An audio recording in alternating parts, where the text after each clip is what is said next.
जो मंत्री और जो संतरी एक तरफ तो ये कह रहे हैं कि हम इनसे बात कर रहे हैं, दूसरी तरफ से उनको आतंकवादी, खालिस्तानी और अपराधी बता रहे हैं। जो किसानों के खिलाफ एक शब्द भी बोलता है डायरेक्टली या इनडायरेक्टली, वो देश का गद्दार है। सुधीर चौधरी क्रिमिनल जो तिहाड़ जेल में अभी लंबे समय तक अब जाने वाला है। कोई भी व्यक्ति जो किसानों के खिलाफ एक भी शब्द बोलता है वो देशद्रोही है, अपराधी है, बेईमानी काम करने वाले। अमित शाह जी बैठे खुद क्रिमिनल वो हैं, इसलिए नहीं हो रहा ना। चोर चोर मौसेरे भाई। पाकिस्तान बॉर्डर को खुली छूट दे दी, आतंकवादी भेजो कश्मीर में और पंजाब में और राजस्थान में और गुजरात में। अब हम पूछ ले उनसे कितने पैसे लिए पाकिस्तानियों से, तो क्या मुंह रह जाएगा उनका। चाइना के बॉर्डर से जो मंत्री और जो संतरी एक तरफ तो ये कह रहे हैं कि हम इनसे बात कर रहे हैं, दूसरी तरफ से उनको आतंकवादी, खालिस्तानी और अपराधी बता रहे हैं। जो किसानों के खिलाफ एक शब्द भी बोलता है डायरेक्टली या इनडायरेक्टली, वो देश का गद्दार है। सुधीर चौधरी क्रिमिनल जो तिहाड़ जेल में अभी लंबे समय तक अब जाने वाला है। कोई भी व्यक्ति जो किसानों के खिलाफ एक भी शब्द बोलता है वो देशद्रोही है, अपराधी है, बेईमानी काम करने वाले। अमित शाह जी बैठे खुद क्रिमिनल वो हैं, इसलिए नहीं हो रहा ना। चोर चोर मौसेरे भाई। पाकिस्तान बॉर्डर को खुली छूट दे दी, आतंकवादी भेजो कश्मीर में और पंजाब में और राजस्थान में और गुजरात में। अब हम पूछ ले उनसे कितने पैसे लिए पाकिस्तानियों से, तो क्या मुंह रह जाएगा उनका। चाइना के बॉर्डर से ड्रोन हटा के। तो ये जो पुलिस से काम करवा रहे हैं, उनको चोर ना कहूँ, खट्टर जी को चोर ना कहूँ तो चलिए बता दीजिए, बेईमान ना कहूँ तो क्या कहूँ। तो पुलिस तो देश की जनता की और किसानों की नौकर है, अपराध कर रही है। कुछ समय तक अपराधी बचते हैं, लेकिन हर अपराधी जेल जाता है। हरियाणा पुलिस के हर एक सिपाही को हम वार्निंग दे रहे हैं, संभल जाएं। और अपने जो होम मिनिस्टर हैं विज साहब, उनकी या खट्टर साहब की गैर कानूनी आपराधिक बातें सुनकर उस पर अमल ना करें। पंजाब के बॉर्डर को क्रॉस करके जो वो गोलियां चला रहे हैं, वो अगर पंजाब की पुलिस ने उनके खिलाफ एफआईआर कर ली तो क्या करेंगे वो। जो आंसू गैस के गोले वो ड्रोन के माध्यम से हरियाणा का बॉर्डर क्रॉस करके चला रहे हैं, तो वो अपराध नहीं है क्या। ये सब अपराध करना बंद कर दें। भारत का संविधान हर एक नागरिक को, किसानों को, खेती और मजदूरों को, ट्राइबल्स को, SC ST OBC माइनॉरिटीज़ को, हर एक नागरिक को अधिकार देता है कि वो पूरे देश में कहीं भी जा सकता है। मैं एक बात आपके सामने पहले भी साबित बता चुका हूँ, दोबारा बता रहा हूँ। जो किसान कर रहे हैं वो 100% सही है। 100% मतलब 100% सही है। और जो हरियाणा सरकार अमित शाह साहब के साथ मिलके केंद्रीय जो बल लगा के जो कर रही है, वो 100% अपराध है। किसानों की वजह से किसी को भी एक व्यक्ति को भी कोई असुविधा नहीं हो रही है। असुविधा हो रही है ये जो बैरियर्स लगाए हैं उसकी वजह से असुविधा हो रही है। जो सरकार एक भौकाल बना रही है, असुविधा हो रही है। इसलिए जो मंत्री और जो संतरी एक तरफ तो ये कह रहे हैं कि हम इनसे बात कर रहे हैं, दूसरी तरफ से उनको आतंकवादी, खालिस्तानी और अपराधी बता रहे हैं। ये कोई भी व्यक्ति जो किसानों के खिलाफ एक भी शब्द बोलता है वो देशद्रोही है, अपराधी है, गुंडा है।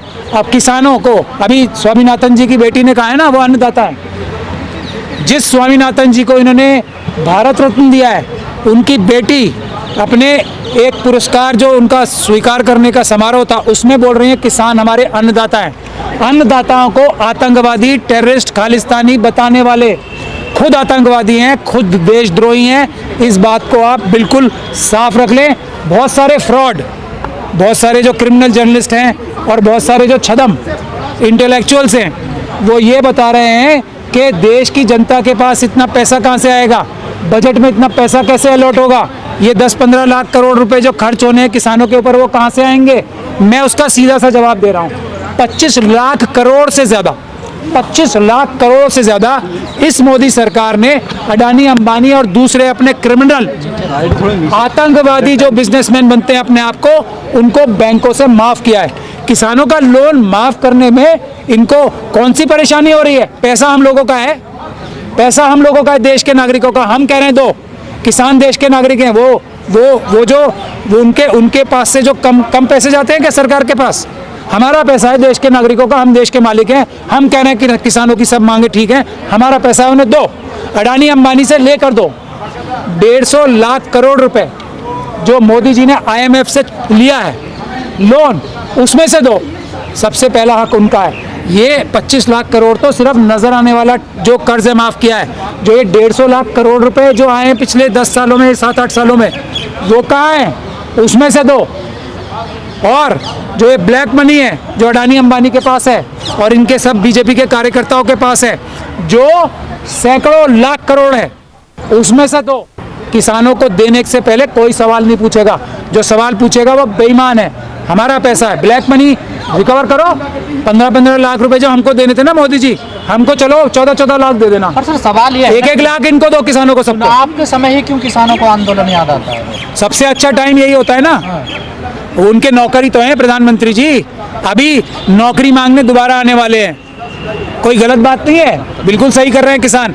ये सही टाइम में नौकरी मांगने के लिए अभी तो आने वाले हैं सब जो नौकर हैं, सारे एमपी जो नौकर हैं हमारी देश की जनता के और किसानों के, अभी नौकरी रिन्यू कराने नहीं आएंगे।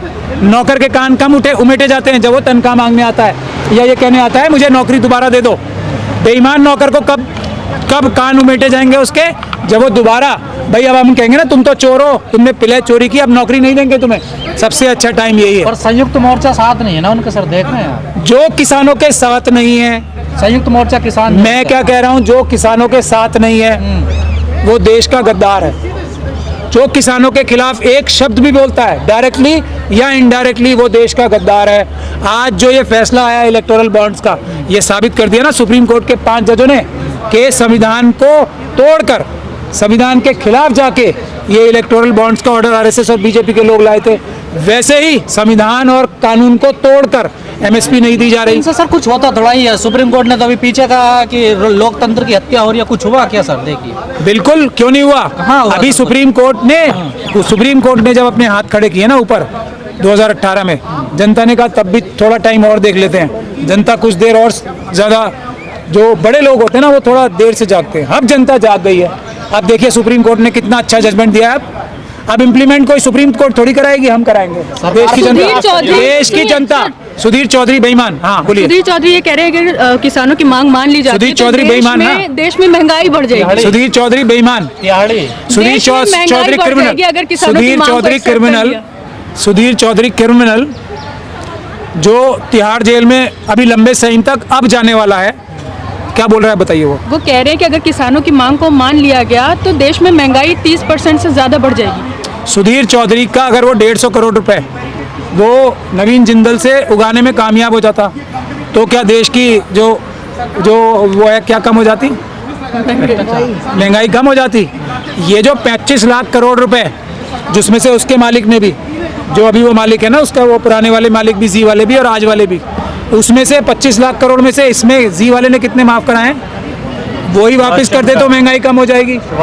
सुभाष चंद्रा बेईमान, उसने जो पैसे चुराए हैं देश के, अभी उसके ऊपर जो बैंक करप्सी का, तो सर ये कोई पहली मैं कह रहा हूँ क्या सुभाष चंद्रा जो है उसके ऊपर बैंक करप्सी जब ये खुद बेईमानी काम करने वाले अमित शाह जी बैठे, खुद क्रिमिनल वो हैं, इसलिए नहीं हो रहा ना। चोर मोसेरे भाई, किसानों को रोका जा रहा है, किसानों को आंसू गैस गुले थोपे जा रहे, कैसे? तो चोर, जो बेईमान चोर एंटी नेशनल है ना, जो आप मुझे ये बताइए, अमित शाह जी को शर्म आती है? जो ड्रोन्स पाकिस्तान बॉर्डर पे होने चाहिए थे, वो ड्रोन्स यहाँ लाके किसानों के ऊपर हमले करा रहे हैं। उनसे पाकिस्तान बॉर्डर को खुली छूट दे दी, आतंकवादी भेजो कश्मीर में और पंजाब में और राजस्थान में और गुजरात में। अब हम पूछ ले उनसे कितने पैसे लिए हैं पाकिस्तानियों से, तो क्या मुंह रह जाएगा उनका? चाइना के बॉर्डर से ड्रोन हटा के अभी आज खबर आई है, पता है आप लोगों को? ये बात नहीं खबर। जो चाइना के लोग हैं ना, उन्होंने जो न्यूट्रल विलेजेस हैं उसमें अपनी पॉपुलेशन तो वो कह रहे हैं, असल में उन्होंने अपने फौजी जो गांव है ना बॉर्डर पे, उसमें बिठाने शुरू कर दिए ड्रोन। वहाँ के ड्रोन विड्रॉ करके किसानों पे हमला जो करा रहा है वो देश का क्या होम मिनिस्टर बनने लायक है या वो क्रिमिनल है? क्या वो एंटी नेशनल है? ये फैसला आप जनता करेगी। खट्टर जी बोल रहे कि तरीका गलत है किसानों का, दिल्ली जाने से कोई नहीं रोकेगा, लेकिन जैसे ट्रैक्टर लेकर जा रहे हैं, अनाज 6 महीने का लेकर जा रहे हैं, वो गलत है। ट्रैक्टर खट्टर जी भी बेईमान है। सब खट्टर जी है नहीं है? ईवीएम हटाने वाले वकील ईमानदार हैं बस। हम कहाँ ईमानदार हैं? हम तो देश की जनता के नौकर हैं। हम वो कर रहे हैं, हम अपने मन से कुछ कर रहे हैं। जो जनता हमें बोल रही है वो कर रहे हैं। हमारे ऊपर रेड की, कुछ मिला जय भीम के अलावा? क्या पता हम 15 घंटे, और आप 15 घंटे अभी तो सुनाई है आपने क्या हमारा कैसा समझौता चल रहा है। अभी जो 15-15, 16-16 घंटे जो कमांडोज ने मेरे ऑफिस में रेड की थी, जो हमें मरवाने की, जेलों में फंसाने की साजिशें हो रही हैं। अभी डॉक्टर रितु के आंदोलन में मेरे को और एक FIR की थी, आज वो आईओ साहब ही भाग गए, कह रहे हैं हमारे पास आज तो हम बिजी हैं कहीं, आप आज मत आइएगा थाने। तो ये जो पुलिस से काम करवा रहे हैं, उनको चोर ना कहूँ, खट्टर जी को चोर ना कहूँ तो चलिए बता दीजिए, बेईमान ना कहूँ तो क्या कहूँ? तो सर क्या अच्छा मुझे, मैं ये पूछ रहा हूँ, मैं कानूनी बात कर रहा हूँ, थोड़ा मैं आम आदमी की भाषा में समझाने के लिए बोलता हूँ जो कड़े शब्द। वैसे जो मुख्यमंत्री इसलिए मुख्यमंत्री बना है कि लॉ एंड ऑर्डर की सिचुएशन ठीक रहेगी, किसी को भी उसके राज्य में आने जाने में पूरे किसी भी नागरिक को तकलीफ नहीं होगी, तकलीफ नहीं होगी। वो अगर तकलीफें पैदा कर रहा है तो मैं उसको ईमानदार चीफ मिनिस्टर बोलूं या बेईमान चीफ मिनिस्टर बोलूं। दूसरा, ट्रैक्टर लाने पे क्या वीज़ा लगता है? पासपोर्ट लगता है ट्रैक्टर लाने पे? किसानों के पास ट्रैक्टर ही है ना। BMW तो सारी, और मर्सिडीज और मेबैक, फरारी तो सारी RSS के और लोगों ने और BJP के लोगों ने खरीद ली। जिनके पास स्कूटर नहीं था आज वो फरारी में घूम रहे हैं, अमित शाह जी के बेटे और दूसरे लोग। तो किसान बेचारे अपने ट्रैक्टर पे नहीं आएंगे तो क्या फरारी में आएंगे? तो जब राज्य के मुख्यमंत्री ही इस तरीके के बयान दे रहे हैं तो कैसे आसान होगा फिर हरियाणा पर? देश की जनता के नौकर, हरियाणा की जनता के और देश की जनता के नौकर ही तो हैं। अब आ रहा है चुनाव हरियाणा का भी, तो मालिक पूछेंगे हाँ भाई बेईमान नौकर तुमने ऐसा क्यों किया? तो ये सब काम जो है ना, मालिकों को जो डराने धमकाने का काम कर रहे हैं वो बेईमान नौकर हैं, वो ईमानदार नौकर नहीं है। फिलहाल इस वीडियो में इतना ही, हमें दीजिए इजाज़त, आगे फिर मुलाकात होगी आपसे किसी ऐसी खबर के साथ। लेकिन जाते जाते आपसे निवेदन है दोस्तों का आप हमारे इस चैनल को सब्सक्राइब जरूर कीजिएगा, ताकि आपको लेटेस्ट अपडेट और वो खबरें मिलती रहे जिनको गोदी मीडिया नहीं दिखाता है, हम आप तक पहुंचाने की कोशिश करते हैं। जय हिंद, धन्यवाद।